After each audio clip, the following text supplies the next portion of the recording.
Louvado seja Deus! Chaves bíblicas para a prosperidade financeira.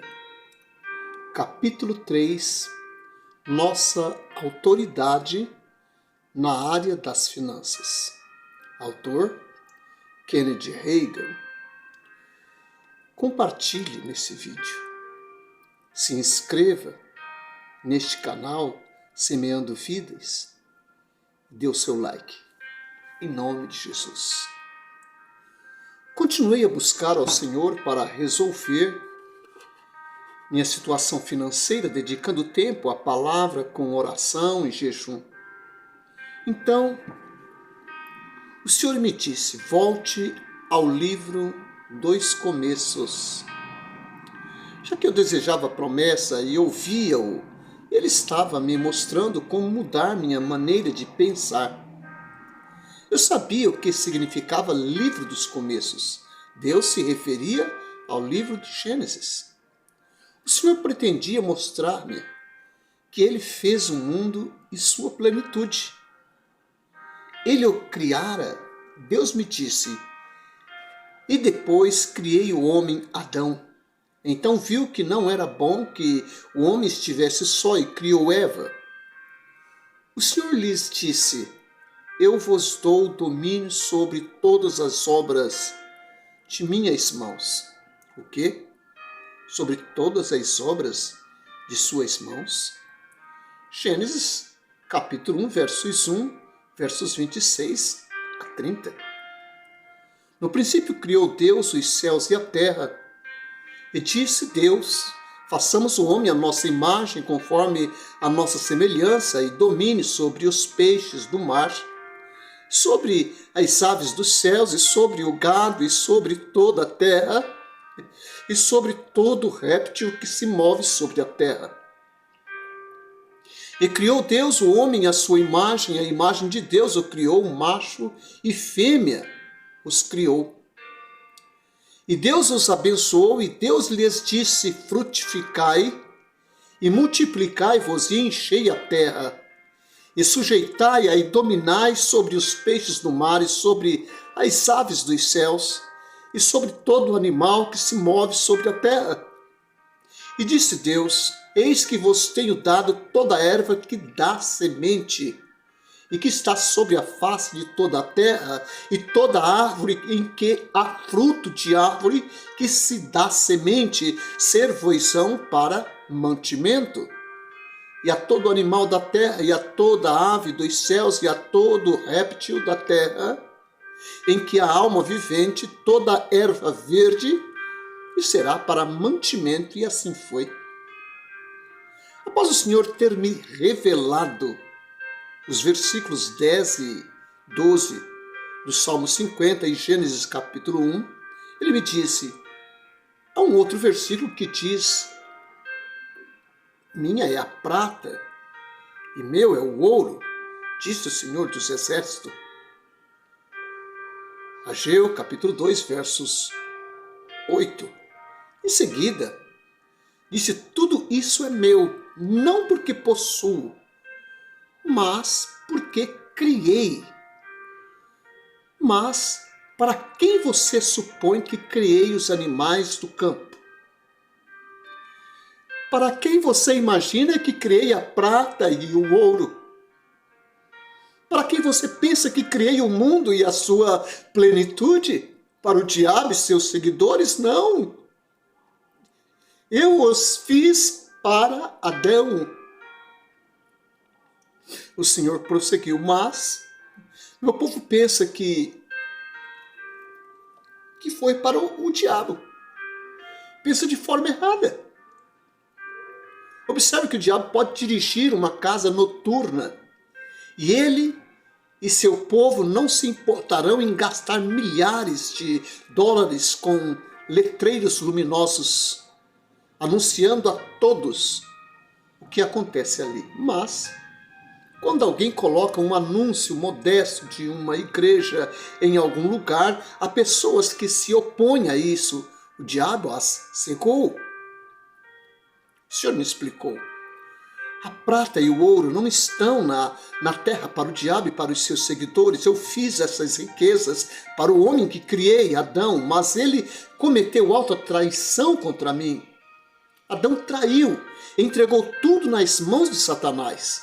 Lucas capítulo 4, versos 5 a 8, diz assim: e o diabo, levando-o a um alto monte, mostrou-lhe, no momento de tempo, todos os reinos do mundo.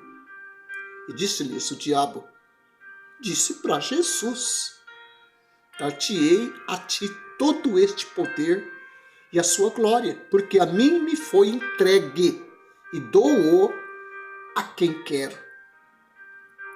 Portanto, se tu me adorares, tudo será teu. E Jesus respondendo disse-lhe: vai-te, Satanás, porque está escrito: adorarás o Senhor teu Deus e só a ele servirá. Quando Deus criou Adão, em certo sentido, Adão passou a ser o Deus deste mundo. Porque Deus criou o mundo em sua plenitude e o entregou nas mãos dele. Em Gênesis capítulo 1, versos 26 a 28. Mas, em 2 Coríntios capítulo 4, versos 4, é dito que Satanás é o Deus deste século. Bem, Satanás não era o Deus deste mundo desde o início. Então, como se tornou o Deus deste mundo? Porque Adão foi traidor e entregou o mundo a Satanás. Adão não tinha o direito moral de desobedecer a Deus e, louvado seja Deus, entregar o mundo a Satanás, mas tinha o direito legal para isso, porque a ele foi entregue. Observe Lucas capítulo 4, versos 6 e 7. Sabemos que Adão entregou o domínio nas mãos de Satanás, porque este disse a Jesus: dar-te-ei a ti todo este poder e a sua glória, porque a mim me foi entregue. E dou-o a quem quero, portanto, se tu me adorares, tudo será seu. Algumas pessoas dizem: bem, é verdade, o diabo estava mentindo, mas se o diabo estivesse mentindo, não teria sido uma tentação verdadeira para Jesus? Se não foi uma tentação, o que dizer então do trecho que declara que Jesus foi tentado, Lucas capítulo 4, versos 2? É ridículo pensar que Jesus não foi realmente tentado pelo diabo. Embora saibamos que Jesus é Deus, devemos também nos lembrar de que, na sua humanidade, ele foi tentado. Hebreus capítulo 4, versos 15. Satanás mostrou a Jesus todos os reinos deste mundo. Em um momento ele propôs: dar-te-ei a ti todo este poder e a sua glória, porque a mim me foi entregue. E quem entregou essa autoridade a Satanás? Adão o fez. O Senhor me revelou tudo isso, relacionando com o contexto das finanças. Como eu estava orando e esperando diante dele uma direção nesse assunto, ele me disse pelo Espírito Santo: o dinheiro que você precisa está aí na terra, não está aqui no céu. Eu não tenho dólares aqui no céu. Não posso fazer chover dólares do céu, porque se eu fizesse seria um falsificador, e eu não sou falsificador. Pouco depois lembrei-me do que Jesus disse em Lucas capítulo 6, versos 38. Dai, ser-vos-á dado. Boa medida, recalcada, sacudida e transbordando vos darão. Porque com a mesma medida com que medirdes, também vos medirão de novo. Quando alguém lhe dá algo, certamente Deus está por trás dessa situação. Embora o versículo afirme: os homens vos darão. Isso explica por que o Senhor me disse: o dinheiro que você precisa está aí na terra, não está aqui no céu. Eu não tenho dólares aqui no céu. Não posso fazer chover dólares do céu, porque se eu fizesse, seria um falsificador. Eu não sou falsificador. Depois de me revelar isso, o Senhor disse: o que quer que necessite, você terá de reivindicar. Louvado seja Deus. Recebemos a autoridade de Cristo. A razão pela qual temos direito de reivindicar que nossas necessidades sejam atendidas é Jesus ter vindo à terra e derrotado Satanás, garantindo nossa vitória total.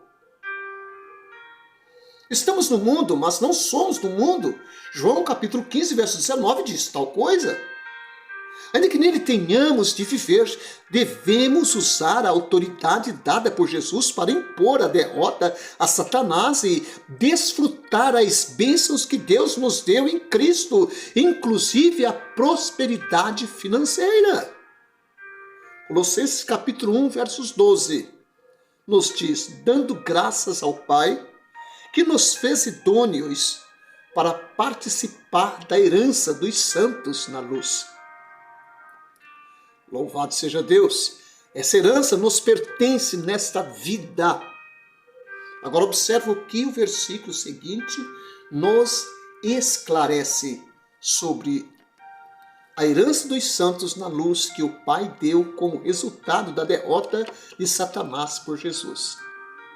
Colossenses capítulo 1, versos 13, diz assim: Ele, quem é Ele? O Pai, nos tirou da potestade das trevas e nos transportou para o reino do Filho do seu amor. Note que a palavra severa que Ele nos tirou. Jesus não irá nos libertar, Ele já o fez.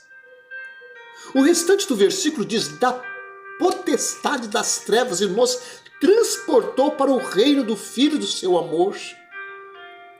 Em outras palavras, Deus nos transportou da autoridade ou domínio das trevas. Bem, o que é a autoridade ou domínio das trevas? É o reino de Satanás. Lembre-se de que pelo Espírito o apóstolo João confirma em 1 João capítulo 5, verso 19, o mundo jaz no maligno. Deus se refere a trevas espirituais e a morte espirituais. Estamos no mundo, é verdade, mas não somos do mundo. O mundo inteiro jaz no maligno, mas Deus já nos libertou do império das trevas e nos transportou para o reino do seu Filho amado. Colossenses capítulo 1, versos 13. Essa é a nossa herança, irmãos. Vamos ao capítulo 2 de Colossenses. Colossenses capítulo 2, versos 13 e 15. Veja o que Jesus fez com Satanás. Porque ele ainda teima em nos parar. Se nós não estamos mais sobre o crivo dele, nós fomos libertos por causa da nossa ignorância. Então aí está, Colossenses capítulo 2, versos 13 e 15. E quando vós estáveis mortos nos pecados e na incircuncisão da vossa carne, vos vivificou juntamente com Cristo, perdoando-vos todas as ofensas, havendo riscado a cédula que era contra nós nas suas ordenanças, a qual de alguma maneira nos era contrária, e a tirou do meio de nós, cravando-a na cruz, e despojando, reduzindo a nada os principados e potestade, as forças inimigas de Satanás. Os expôs publicamente e deles triunfou em si mesmo. Aleluia, irmãos!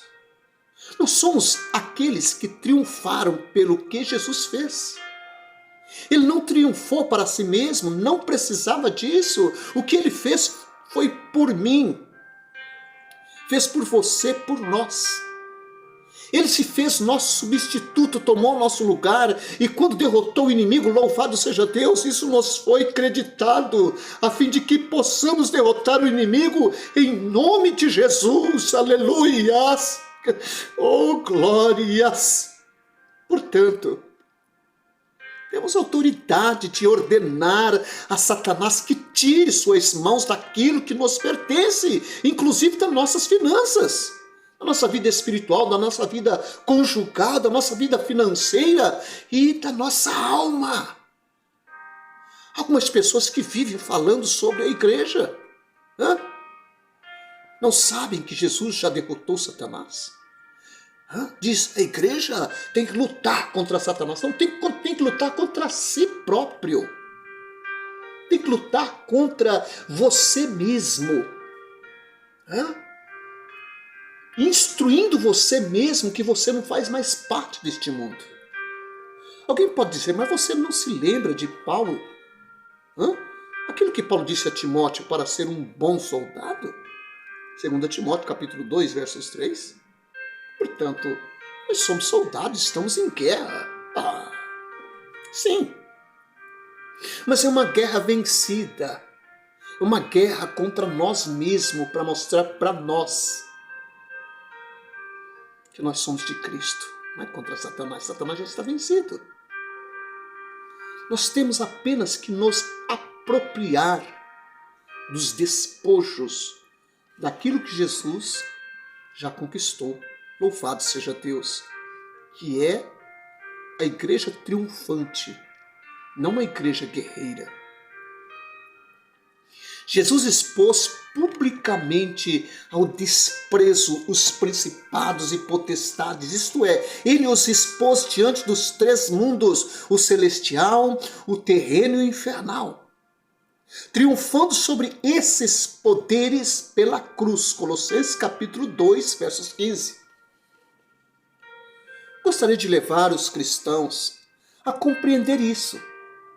Muitos carismáticos são como passarinhos que mal acabaram de nascer. Seus olhos nem se abriram direito, mas seus bicos já estão escancarados. Qualquer um pode colocar o que quiser dentro de suas bocas. E como passarinhos, esses cristãos creem que quase tudo que ouvem e acabam engolindo tudo, sem fazer discernimento, sem usar o discernimento de espírito, sem usar a consciência que nos diz toda a verdade espiritual. Mas não deve ser assim. Feche os lábios e abra os olhos e passe tudo que você ouvir através da peneira da palavra. É a palavra de Deus. Esta palavra declara que somos mais do que vencedores e que vencemos o mundo por meio de Jesus Cristo. A palavra garante que somos redimidos da maldição da lei, da miséria, da enfermidade, da morte espiritual. A palavra de Deus também assegura que nos foi dada autoridade sobre o diabo em nome de Jesus e que podemos usar essa autoridade e reivindicar que nossas necessidades financeiras sejam supridas. Oh, aleluias! Então, aprenda a pensar e a falar de acordo com aquilo que a palavra diz. Você pode ter o que a palavra diz que você pode ter. E pode ser a quem a palavra de Deus diz que você é nascido de Deus. 1 João, capítulo 4, versos 4, diz assim: filhinhos, sois de Deus, e já os tendes vencido, porque maior é o que está em vós do que o que está no mundo. No Antigo Testamento, há várias páginas sobre as genealogias. Elas registram a história do povo de Israel. São páginas e páginas mencionando que fulano gerou Beltrano, com todos aqueles nomes difíceis de pronunciar. Depois de um tempo, você pode ficar cansado de ler todos aqueles nomes, simplesmente desejando saltar aquelas páginas e ler outro trecho. No Novo Testamento, podemos descrever nossa genealogia com apenas 4 palavras: eu sou de Deus. Aleluias! Se você nasceu de novo, declare isso em voz bem alta. Eu sou de Deus. 1 João, capítulo 4, versos 4. Há algum tempo atrás assisti a um programa de televisão classificado como cristão. Era um daqueles programas de entrevistas e a convidada era uma cantora. Depois de ter cantado, o apresentador a entrevistou. E ela disse que teve de deixar o marido, divorciar-se dele, para que pudesse descobrir quem ela era de fato. Pensei, se ela fosse salva, saberia quem é. Pessoas não salvas podem fazer tais afirmativas. Eu não sei quem sou, ou tenho de descobrir quem eu sou. Mas nós sabemos quem somos. Nós somos de Deus. Nascemos de novo. Somos novas criaturas em Cristo Jesus. 1 João capítulo 3, versos 1 diz assim: vede quão grande caridade nos tem concedido o Pai, que fôssemos chamados filhos de Deus. Por isso, o mundo não nos conhece. O mundo não nos conhece, porque não conhece ao Pai. Eis o que somos. Sabemos exatamente quem somos. De acordo com a palavra, nós somos de Deus, somos filhos de Deus, somos novas criaturas em Cristo Jesus. Seu Espírito testemunha com o nosso Espírito que somos filhos de Deus. Está em Romanos capítulo 8, verso 16. Quando ouvi aquela palavra, aquela cantora dizendo que tinha de descobrir quem era, mudei de canal procurando um bom filme de faroeste para assistir. Pensei que um filme de faroeste poderia ser mais edificante do que aquilo. Louvado seja Deus. Filhinhos, sois de Deus. 1 João capítulo 4, versos 4, parte A. Eis a nossa genealogia. Os nascidos de Deus são vencedores. Observe o seguinte, observe esta declaração. E já os tendes vencido. 1 João capítulo 4, versos 4. Vencido quem? Todos aqueles demônios e espíritos malignos de que João mencionou nos versículos de 1 a 3. O apóstolo pelo Espírito disse, já os tendes vencido. Você poderia perguntar, se os tenho vencido, por que estou tendo tantos problemas com eles? Por que não conhecer essa verdade? Por que nós não entendemos a verdade de Cristo? Não saber que você os venceu por intermédio de Jesus, não sabendo isso, você não poderá agir à altura. Você tem a palavra a teu favor, mas não tem o conhecimento da palavra. Note que não está escrito que você irá vencê-los. O versículo diz claramente que nós já os temos vencido. O verbo está no passado, tendes vencido. 1 João capítulo 4, versos 4. Mas como isso ocorreu? O restante do versículo esclarece. Vós os tendes vencido, porque maior é o que está em vós do que o que está no mundo. E quem está dentro de vós? O Espírito que sonda as profundezas de Deus. 1 João capítulo 4, versos 4, a palavra do Senhor diz assim, filhinhos, sois de Deus, e já os tendes vencido, porque maior é o que está em vós do que o que está no mundo. Paulo escreveu à igreja de Colossos, Cristo em vós, esperança da glória. Colossenses capítulo 1, versos 27, parte C. Colossenses capítulo 1, versos 27, aos quais Deus quis fazer conhecer quais são as riquezas da glória deste mistério entre os gentios, que é Cristo em vós, esperança da glória.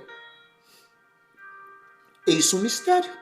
Por intermédio do Espírito Santo, Cristo reside em nós e somos o corpo de Cristo. Ele é o cabeça e nós somos o corpo. Lembre-se disto. Poderia a sua cabeça ter um certo tipo de experiência e seu corpo outra? Não. Seria impossível. Da mesma forma, A vitória do Senhor Jesus é a nossa vitória.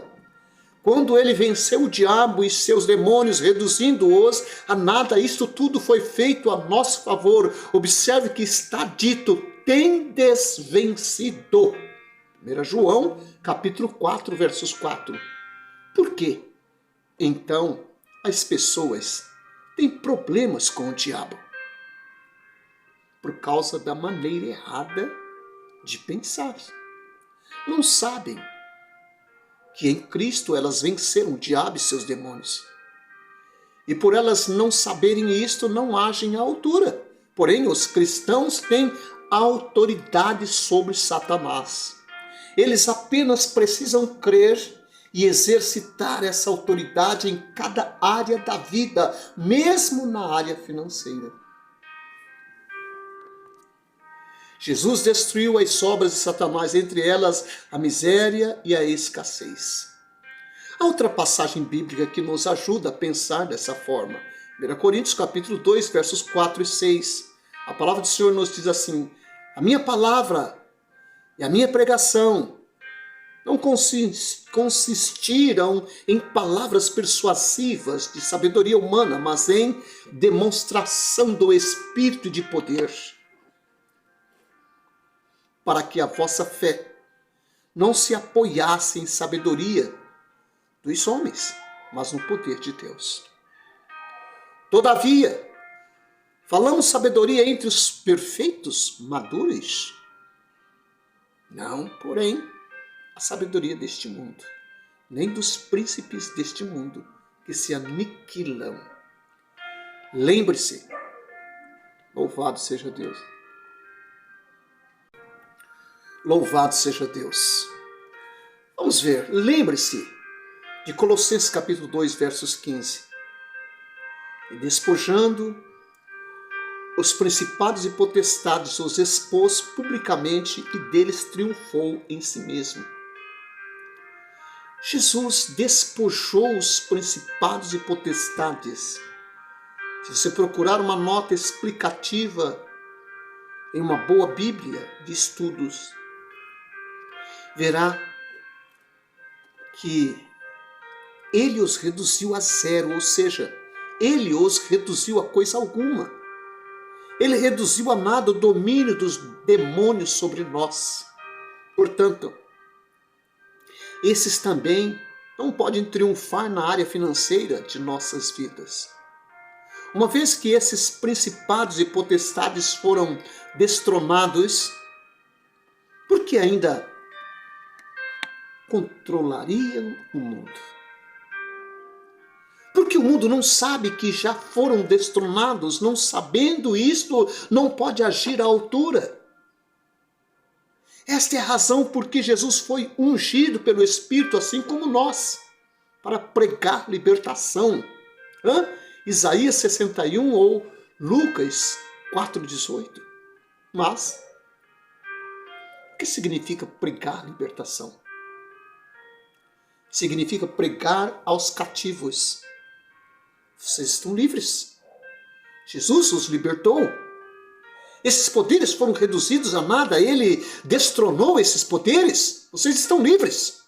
1 João capítulo 4, versos 4 diz: filhinhos, sois de Deus, e já os tendes vencido, porque maior é o que está em vós do que o que está no mundo. Alguém poderia dizer: bem, eu vou tentar vencê-los. Não. Você não vai tentar. Você vai aceitar apenas pela fé o que Jesus já fez. O que ele fez por você? A vitória de Cristo é a sua vitória.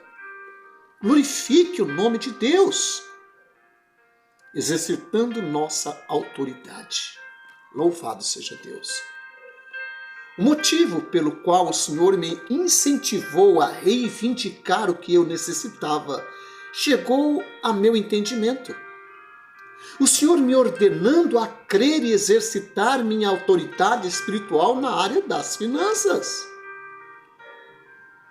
Louvado seja Deus. O Senhor me havia dito: o dinheiro de que você necessita não está aqui em cima no céu, meu filho. Não tenho dinheiro algum aqui em cima. O dinheiro que você precisa está aí embaixo.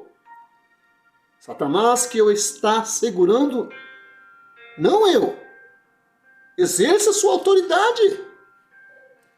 Satanás permanecerá na terra até que a fase de arrendamento para Adão se esgote.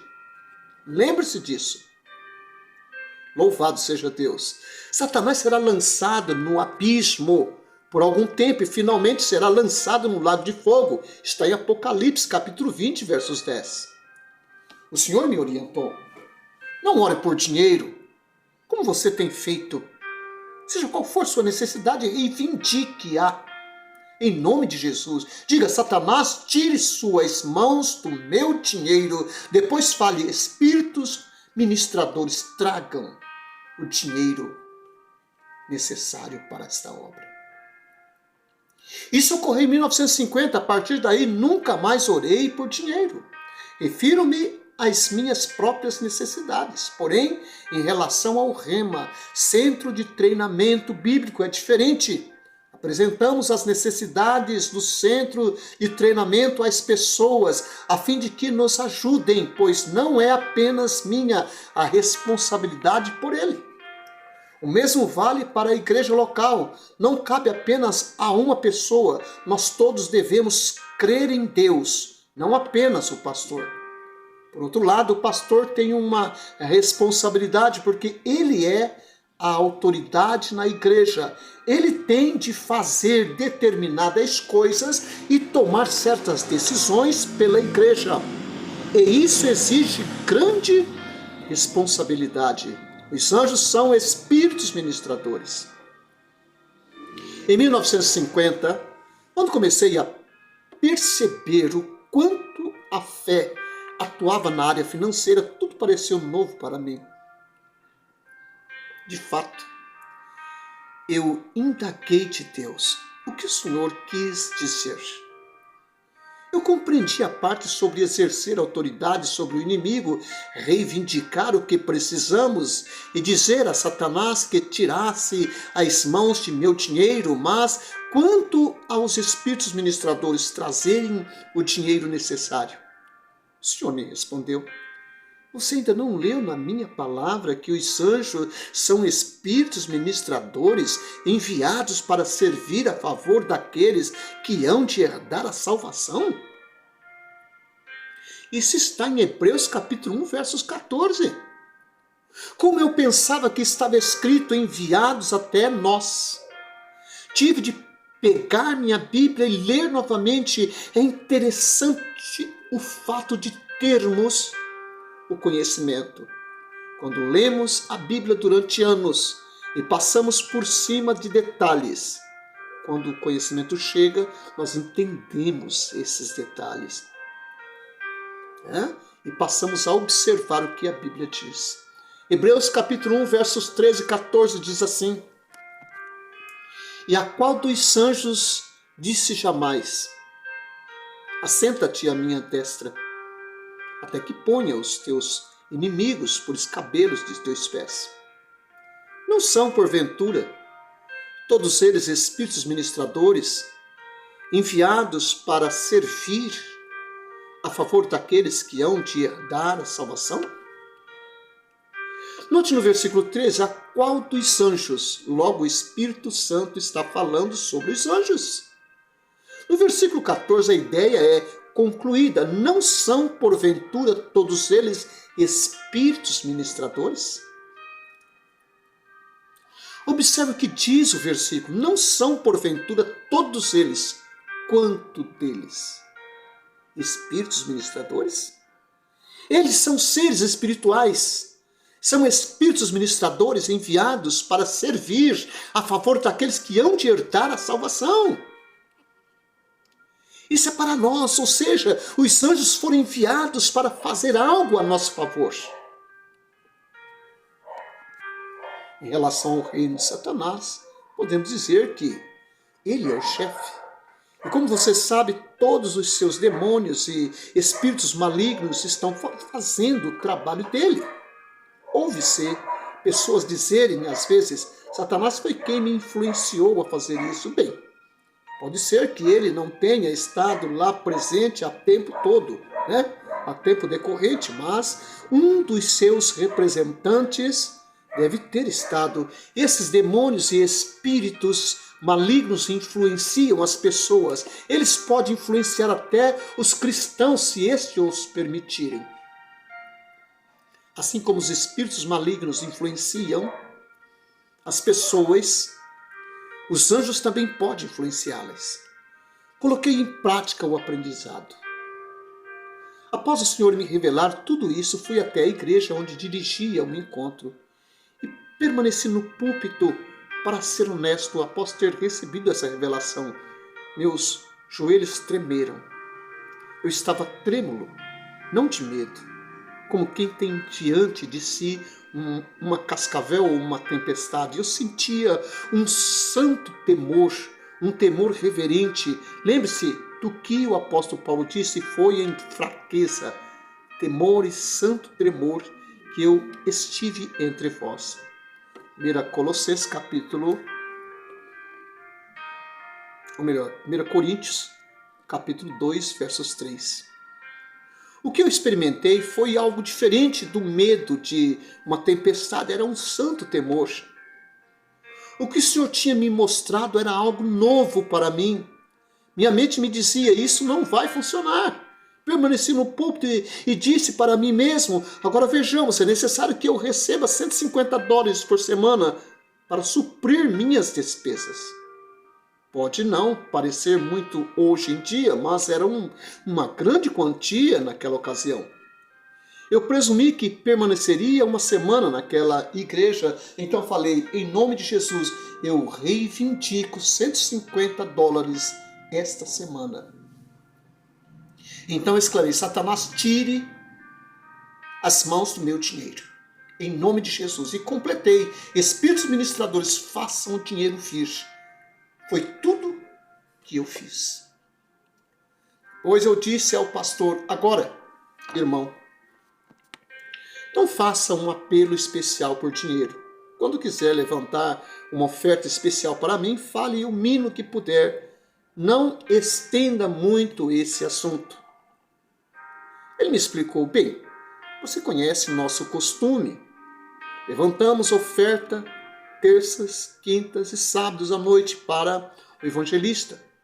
Estamos acostumados a fazer apelo para isso. Se eu disser apenas que a oferta é para o irmão Reagan e fizer a coleta, você poderá não receber mais do que $1. Respondi-lhe que se eu recebesse apenas $1, ele não me ouviria fazer comentário algum. Eu já havia pregado naquela igreja um ano antes.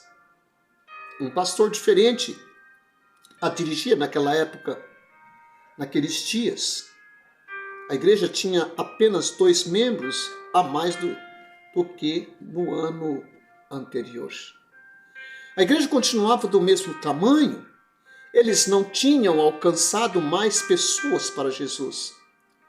No ano anterior, quando estive naquela congregação, eles ofertavam $57 por semana, durante 2 semanas, o que totalizou $114,30.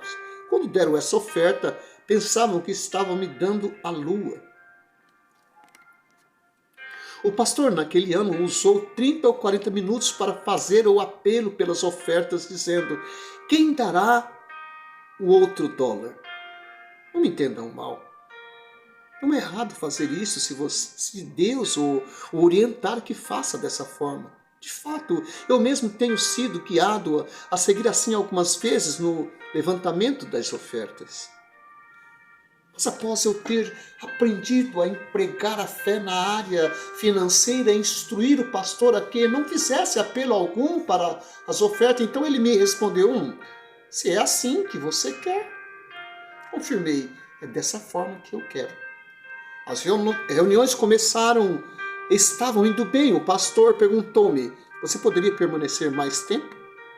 Anunciei que ele poderia organizar um outro encontro, mas que eu precisaria de um intervalo entre os 2 encontros, a fim de que voltasse à minha casa. Mas no decorrer do tempo, o pastor me persuadiu a permanecer até a quarta-feira da semana seguinte, o que acabou completando 10 dias de duração. Com isso foi alterada a quantia reivindicada, o total necessário para suprir minhas despesas. Em vez de $150, eu reivindicara $200. Não orei a respeito. Apenas tomei posse em nome de Jesus e disse: Satanás, tire as mãos das minhas finanças. E depois pedi, espíritos ministradores, façam o dinheiro vir. No 10º dia da reunião, eu tinha os $200 solicitado e mais $40. O pastor confessou que nunca vira algo assim antes. Lembre-se de que essa igreja pensava que $50 por semana era muito dinheiro. Acreditavam que $75 por semana era algo maravilhoso, $100 por semana era considerada um verdadeiro milagre. A palavra, queridos, funciona. Voltei para meu lar naquela quarta-feira à noite, após a reunião. Aquela igreja era situada no leste do Texas. Eu morava no norte. No sábado seguinte, tornei a viajar, fui a Alabama para dirigir outro encontro. O aluguel de minha casa estava atrasado. Há 4 meses eu havia pago o que pudera, deixando algum dinheiro para minha esposa e ficando só com o suficiente para comprar combustível e chegar ao Alabama. Quando cheguei a meu destino, estava cansado, havia parado durante a noite no caminho, mas não tinha dinheiro para me hospedar em um hotel, não tinha centavo algum na carteira. Passava da noite, quase meia-noite, quando cheguei àquela cidade. Dirigi-me à casa pastoral para falar com o pastor. Ele me levou até a casa de um dos diáconos. O pastor queria que eu pregasse na manhã seguinte, mas eu argumentei: não. Eu dirigi umas 15 ou 16 horas em uma estrada de mão dupla, passando por cidades e vilarejos para chegar até aqui. Estou cansado demais para pregar. Na manhã seguinte, fomos à igreja, ele me apresentou a congregação. 72 pessoas participavam da escola dominical e 70 do culto matinal. Pelo que percebi, não permanecia muito entusiasmados. Não me lembro sobre o que o pastor pregou naquela manhã. Havia uma batalha sendo travada entre minha mente e meu coração. Minha mente dizia: rapaz, você está em apuros. Sabe o que isso significa? Que eu estava como o profeta Jonas no ventre do grande peixe. Minha mente me dizia: você veio até aqui, mas não conseguirá dinheiro suficiente para voltar para casa. Olhe para aquele pequeno grupo de pessoas sentadas ali. Você não deveria ter vindo, você não conseguirá recurso suficiente. Levou algum tempo até que eu conseguisse aquietar minha mente. No momento em que se pode até ficar quieto fisicamente, mas é mais difícil quietar-se mentalmente, você já passou por isso? É terrível. A mente é terrível. Eu estava quieto fisicamente, sentado, sem mover um músculo. Finalmente consegui acalmar minha mente e tranquilamente disse: eu reivindico $150 em uma semana, em nome de Jesus. Satanás, tire as mãos do meu dinheiro. Espíritos ministradores, façam o dinheiro aparecer. Eu sequer precisei falar de forma audível, apenas sussurrei enquanto o pastor pregava. Depois da reunião eu disse àquele pastor: não faça apelo especial por dinheiro, apenas recolha as ofertas, informando que a oferta é para o irmão Reagan. O pastor afiançou que eu não conseguiria um centavo. Então respondi-lhe: se eu não conseguisse, não ficaria comentário algum a respeito, jamais eu faria tal coisa. Não ficaria chateado. Que ele nunca ouviria queixas ou palavras sobre aquilo. Aquele encontro transcorreu muito bem. Já se haviam passado 3 semanas desde o início, 3 semanas de reuniões, obtendo $150 por semana de oferta, totalizando $450, mas obtive $965. Aleluia! Além disso, ganhei um novo jogo de pneus.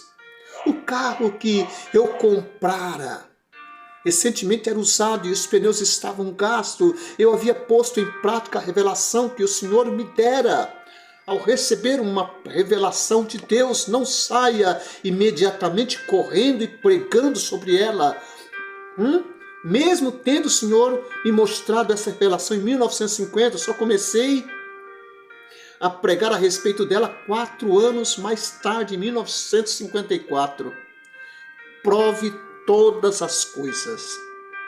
Se você tiver uma revelação divina, examine-a à luz da palavra. Em seguida, coloque-a em prática em sua própria vida, antes de começar a pregar sobre ela.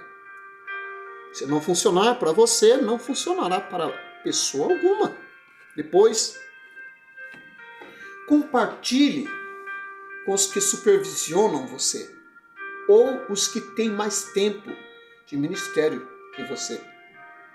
Como eu disse, obtive a revelação e praticamente-a, mas não disse palavra a respeito dela, não preguei sobre ela a ninguém.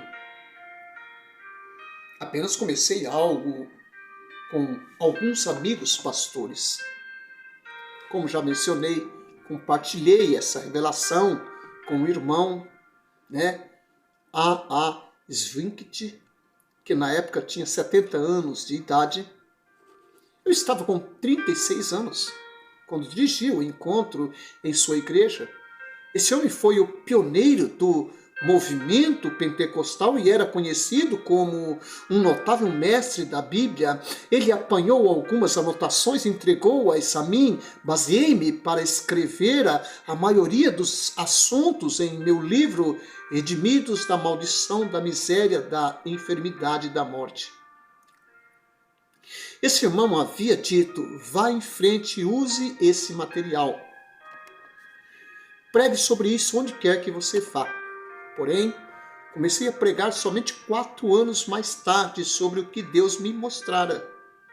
E tenho pregado sobre isso desde então, mas eu tive esse professor do movimento pentecostal, um homem com o dobro da minha idade, o primeiro a examinar essa revelação. Além disso, eu mesmo a experimentara por 4 anos antes que pregasse a outros.